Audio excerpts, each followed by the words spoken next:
माहौल बन जाता है कि आपको उधर जाना होता है।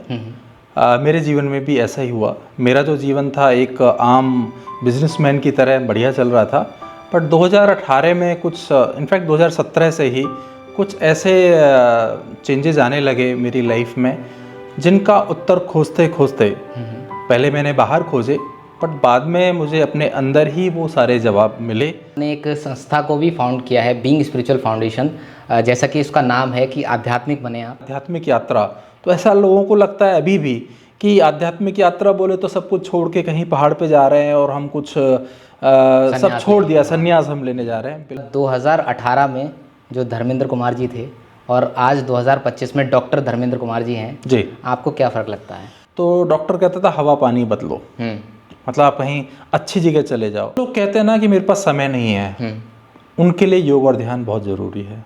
मैं आप सभी लोगों का स्वागत है बीइंग स्पिरिचुअल पॉडकास्ट में, जहां पर हम बात करते हैं जीवन के उद्देश्य, आंतरिक शांति और योग और ध्यान के बारे में। आज का एपिसोड बेहद खास है क्योंकि आज जो हमारे मेहमान हैं उन्होंने ना सिर्फ लाखों लोगों की ज़िंदगी को छुआ है बल्कि भारत का नाम अंतर्राष्ट्रीय स्तर पर भी रोशन किया है।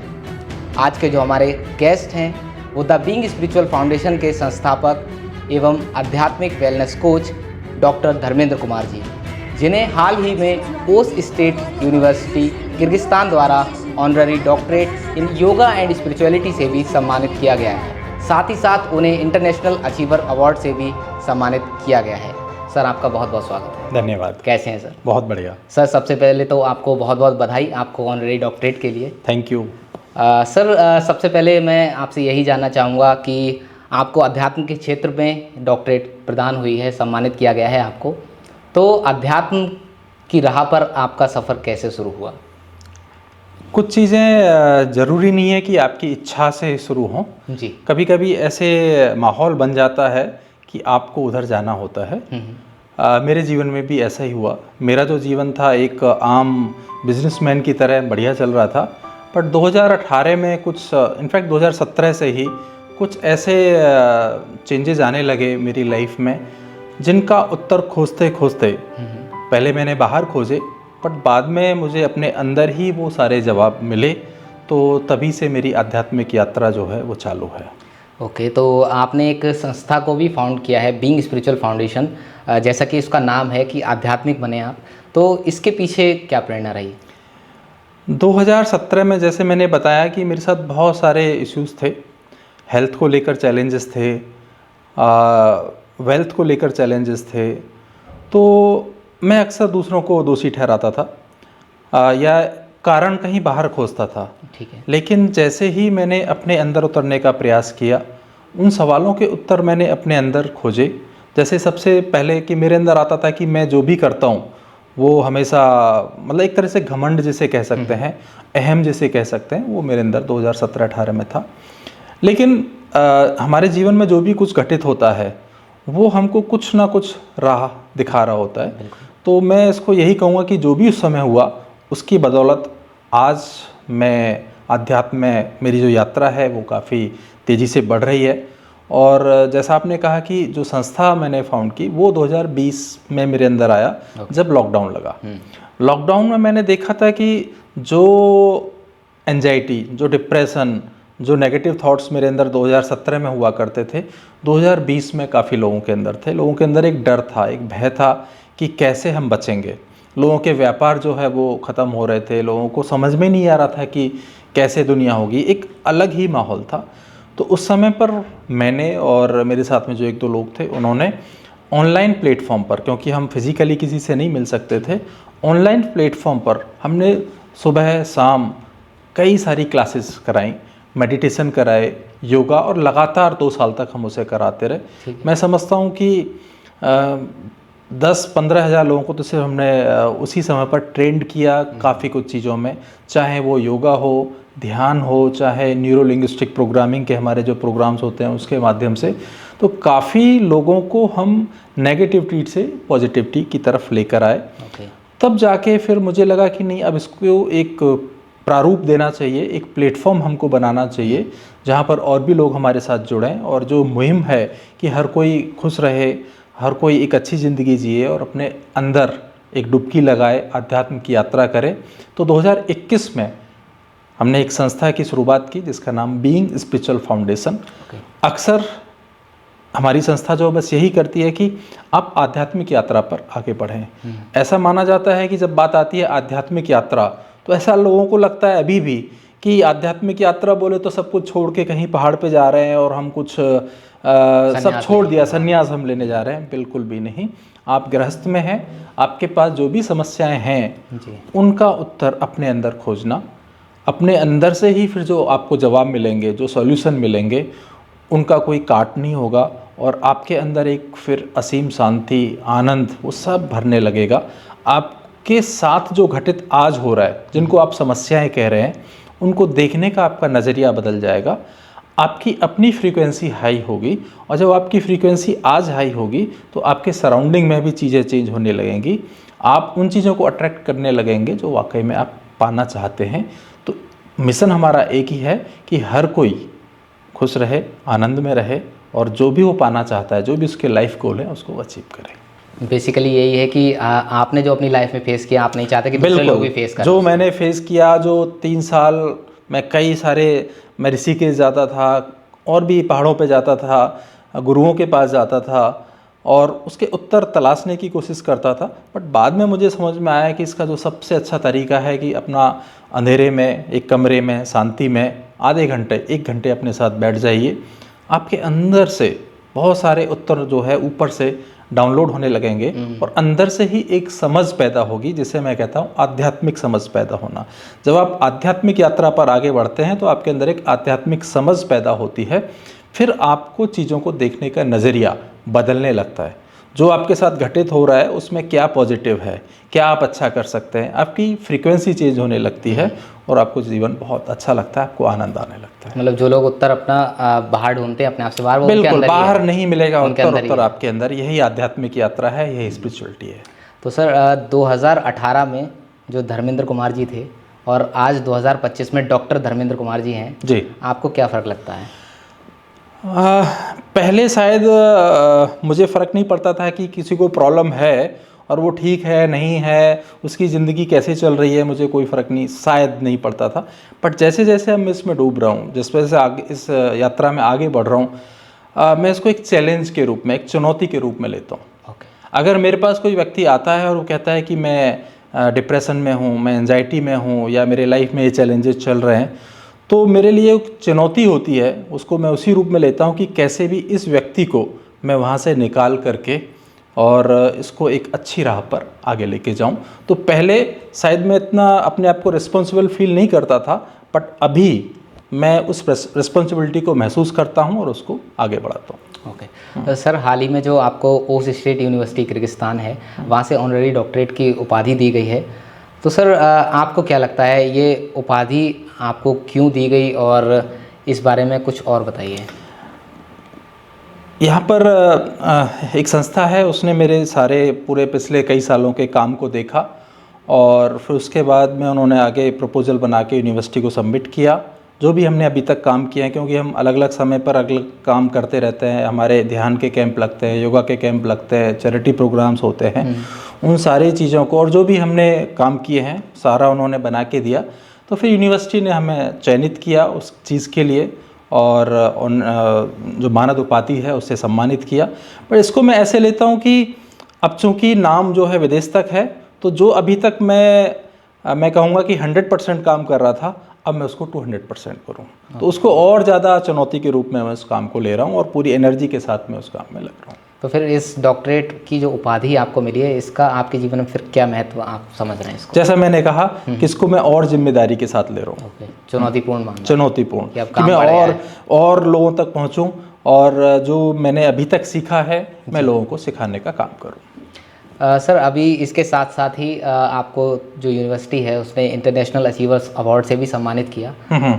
इस बारे में थोड़ा विस्तार से बताइए, ऐसा क्या अचीवमेंट था ये इंटरनेशनल अचीवर्स अवार्ड आपको दिया गया? कि सारे डाटा हमने उनको दिए थे कि अभी तक हम कितने लोग, करीब जब हमको डाटा दिया तो करीब 25,000 के आसपास लोगों को हमने ऑनलाइन प्लेटफॉर्म पर लोगों को ट्रेन किया है। ठीक है। और 10,000 लोगों को हमने ऑफलाइन प्लेटफॉर्म पर ट्रेन किया है और काफ़ी लोगों को, मैं पर्सनली अगर बात करूँ तो ऐसे बहुत सारे लोग हैं जो कि जिसके अंदर सुसाइडल थॉट्स आते थे, कहीं ना कहीं ऐसे कदम लेना चाहते थे, तो वो पूरी लिस्ट भी हमने एक तरीके से उनको शेयर की।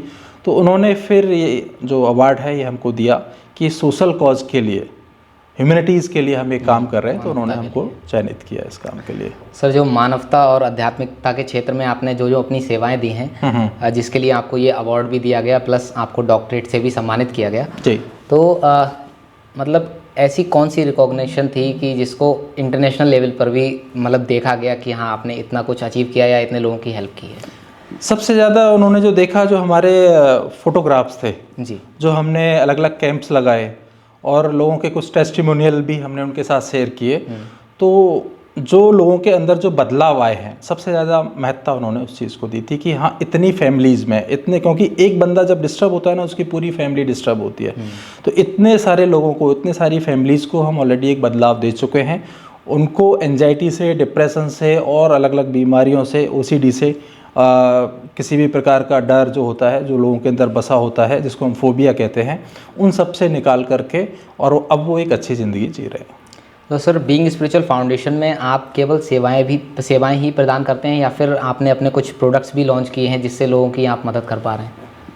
देखिए, सबसे पहले क्या होता था कि डॉक्टर के पास जब लोग जाते थे, और अभी भी ऐसा होता है, तो डॉक्टर कहता था हवा पानी बदलो, मतलब आप कहीं अच्छी जगह चले जाओ। आज भी मैं समझता हूँ दिल्ली विल्ली में ऐसा होता होगा कि जब ज़्यादा पॉल्यूशन होता होगा तो डॉक्टर कहता होगा कि कहीं अच्छी जगह चले जाओ, बाहर चले जाओ। तो फॉरेस्ट थेरेपी आपने सुना होगा, तो हर कोई फॉरेस्ट नहीं जा सकता, हर कोई जंगल में 7 दिन 8 दिन 1 महीना नहीं जा सकता। तो हम कुछ उन पेड़ पौधों से इसेंशियल ऑयल पे काम करते हैं, उनसे इसेंशियल ऑयल बनाते हैं, उसके बाद में उसको ब्लेंड के रूप में अलग अलग जो बीमारियां होती हैं उनको कैसे हील कर सकते हैं नेचुरली, इस पे हम काम करते हैं। और हमारी पूरी टीम है जो कई सालों से इस पे काम कर रही है। तो हम कुछ इसेंशियल ऑयल्स लोगों को देते हैं जिससे कि नेचुरली, क्योंकि पेड़ पौधों में ऐसे बहुत सारे कंपाउंड्स होते हैं, अगर हम उसके संपर्क में आते हैं तो हम हील हो जाते हैं। आपने देखा होगा जब भी आप कहीं जाएंगे 7 दिन के लिए जंगल में कहीं जाएंगे तो आपके अंदर एनर्जी लेवल बहुत हाई होगा, आपको नींद बहुत अच्छी आएगी और लोग कहेंगे कि हमें भूख भी ज़्यादा लग रही है, या जो भी हम खा रहे हैं वो पच रहा है। बिल्कुल ठीक है। तो ये सारी चीज़ें जंगल में जाने से होते हैं, क्योंकि वहाँ पे नेगेटिव आयंस की जो है वो अधिकता होती है, प्रचुरता होती है, तो उससे हम हील होते हैं जल्दी से, हमारे एंटीऑक्सीडेंट्स जो हैं वो बढ़ते हैं। तो वो उन चीज़ों को हम आपके घर पहुँचाते हैं और जब आप उसके टच में आते हैं तो नेचुरली आप हील होते हैं।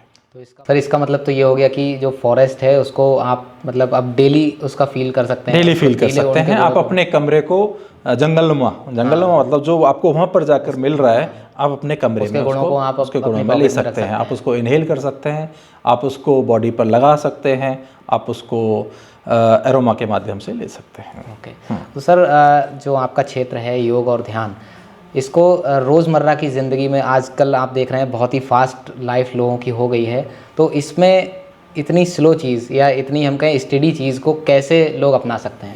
जो लोग कहते हैं ना कि मेरे पास समय नहीं है, उनके लिए योग और ध्यान बहुत ज़रूरी है। जो लोग कहते हैं मैं बहुत बिजी हूँ जी, उनके लिए योग ध्यान बहुत ज़रूरी है। आप ऐसे समझ लीजिए कि आपके पास फ़ोन है, ठीक है, और आप कहते हैं मेरा फ़ोन पूरे दिन वीडियो या किसी ना किसी उसमें चलता रहता है, तो आपको चार्जिंग की ज़्यादा ज़रूरत पड़ेगी। ठीक वैसे ही अगर आप बहुत ज़्यादा बिजी हैं तो आपको शॉर्ट चार्जिंग की, मतलब आपको कहते हैं ना पावर नैप, मतलब ऐसा कुछ आपको कि आप 10 मिनट बैठे, 20 मिनट बैठे, आपने लॉन्ग ब्रीदिंग की, बहुत सारी टेक्निक हैं, मेडिटेशन की टेक्निक है, प्राणायाम कुछ हैं। तो ये आपको जितना करेंगे उतना ही आप जो भी आप करना चाह रहे हैं, जितने भी आप भागदौड़ वाली ज़िंदगी में हैं, आपको मदद करेंगी। अगर आप नहीं करेंगे तो एक दिन ऐसा आएगा कि आप कोलैप्स कर जाएंगे। ओके, ठीक है। तो जो लोग कहते हैं ना हमारे पास समय नहीं है, हम पूरे दिन बिजी रहते हैं, हमारा शेड्यूल बहुत टाइट है, उन लोगों को अध्यात्म की तरफ, योग की तरफ, ध्यान की तरफ ज़रूर आना चाहिए। एक तरीके से ये सर जैसे गाड़ी की सर्विसिंग होती है वो बॉडी, जो ज़्यादा गाड़ी चलेगी उसको सर्विसिंग की ज़्यादा ज़रूरत पड़ेगी, जो कोई काम नहीं कर रहा है उसको कम ज़रूरत पड़ेगी। तो अगर आप उन लोगों में से हैं जो पूरे दिन 18 घंटे काम करते हैं, 16 घंटे काम करते हैं, ध्यान उनके लिए मस्ट है। अगर आप ऐसा नहीं कर रहे हैं, इसका मतलब ऊपर जो सोर्स है जिससे हम चार्ज होते हैं उससे हम कनेक्टेड नहीं हैं। सर आपके अपनी लाइफ में अपनी संस्था को लेकर, अपने प्रोडक्ट्स को लेकर और अपनी जो सेवाएं आप प्रदान कर रहे हैं इस क्षेत्र में, इसको लेकर आपके भविष्य में क्या उद्देश्य है, क्या लक्ष्य हैं आपके? हमारा लक्ष्य सबसे पहले है कि हम, जैसे होता ना, आप बीमार हो जाते हैं तो कहाँ जाते हैं? डॉक्टर के पास, हॉस्पिटल में जाते हैं। हॉस्पिटल का नाम आते ही आपकी इमेज क्या बनती है आपके मन में कि हॉस्पिटल बोले तो कैसा होगा? हॉस्पिटल होगा तो वहाँ मरीज़ वहाँ पड़े होंगे। हम ऐसा ही एक आरोग्य धाम, वेलनेस सेंटर बनाना चाहते हैं, जिसकी हमारी प्रक्रिया शुरू हो गई है। और वहाँ पर जाएं, उसके बाद आपको हॉस्पिटल जाने की ज़रूरत ना पड़े। ओके, मतलब रिपेयर हो जाएंगे वहाँ, आप वहाँ पे जाके इतना हील हो जाएं कि आपको फिर हॉस्पिटल की ज़रूरत नहीं पड़े। हॉस्पिटल आते ही जो इमेज आती है ना, वो आपके अंदर इमेज ना आए। आप जाएं हील होने के लिए, ठीक होने के लिए, ना कि उस हालत में कि आप कैसे आईसीयू बेड होंगे, कैसे लोग पड़े होंगे। नहीं, सिर्फ आप प्रिवेंटिव मेंटेनेंस के रूप में वहाँ पे जाएं। मतलब उतनी बुरी हालत होने से पहले आप मतलब समझ जाएंगे, हील हो जाएंगे। बिल्कुल। तो सर हमारा जो एपिसोड है, ये हमारे जो चैनल के माध्यम से लोग आज का ये इंटरव्यू देख रहे हैं, उनको आप क्या संदेश देंगे? वो लोग इसको कैसे अपना सकते हैं? मैं इतना ही कहूँगा कि अगर आप आगे जाना चाहते हैं तो रोज़ाना 1 घंटा, कम से कम 1 घंटा, 1 से 2 घंटा भी हो सकता है, अदरवाइज़ 45 मिनट तो कम से कम अपने आप को सबसे पहले बहुत ही वार्म अप के रूप में आसन, उसके बाद प्राणायाम, कम से कम 15 मिनट ध्यान जरूर करें। अगर आप ऐसा रोज़ करेंगे, लगातार करेंगे, कंसिस्टेंसी के साथ करेंगे, तो आप पाएंगे कि जो भी आप फील्ड में हैं, आपकी परफॉर्मेंस बढ़ती जाएगी। आपके परिवार में लोग आपको कहेंगे क्या हो गया, इतने शांत कैसे रहते हो, पहले तो आप बहुत गुस्सा आता था। ये सारी चीज़ें आपके साथ होने लगेगी और आप जो प्रोडक्टिविटी है आप उसको बढ़ाएंगे, रिलेशन है आपके वो अच्छे होंगे और आप अंदर से अच्छा फील करेंगे, शांत फील करेंगे, आनंद में रहेंगे। तो हर किसी को कम से कम 1 घंटा, अपने आप को हो सके तो 2 घंटा देना चाहिए। ओके, तो सर फॉर ए बिगिनर, कोई अगर नया आदमी है उसके लिए, तो आपने जो 3 चीज़ें बताई हैं, मेरे ख्याल से वो स्टेप्स भी डिफ़िकल्ट होंगे, तो वो आपकी कैसे मदद ले सकता है? क्योंकि हो सकता है उसे गाइडेंस की ज़रूरत पड़े, तो आप उसको कैसे हेल्प करेंगे? हमारे अलग अलग समय पर रिट्रीट प्रोग्राम होते हैं, हमारे ऑनलाइन सेशन होते हैं, ऑफलाइन सेशन होते हैं। तो हमारी जो संस्था है उसकी वेबसाइट www.beingspiritualfoundation.com पर विज़िट कर सकते हैं, हमारे यूट्यूब चैनल को सब्सक्राइब कर सकते हैं। तो ऐसी बहुत सारी टिप्स हम देते रहते हैं कि जिससे कि उनके जीवन में अच्छा परिवर्तन आएगा। जैसे कि एक सिंपल टिप मैं अभी आपके इसके पॉडकास्ट के माध्यम से देता हूँ कि दिन में अगर 5-5 मिनट भी कोई डीप ब्रीदिंग करेगा, सिंपल, उसे रीढ़ की हड्डी सीधे रखनी है जैसे मैंने अभी की है, ठीक है, और सिंपल श्वास को गहरा लेना है और श्वास को गहरा छोड़ना है। सिर्फ 5-5 मिनट दिन में 3 बार करेगा, जैसे ना डॉक्टर कहता है 3 बार, तो आपकी लाइफ काफ़ी हद तक पॉजिटिविटी की तरफ जाएगी। और आपका बहुत बहुत धन्यवाद, आपने अपना कीमती समय दिया। और सबसे पहले आपको फिर से एक बार कॉन्ग्रेचुलेशन्स, थैंक यू, धन्यवाद दी गई है, आपने भारत का नाम रोशन किया है और बहुत बहुत शुभकामनाएं आपके आगे के लक्ष्य के लिए, आपकी संस्था के लिए। धन्यवाद, थैंक यू।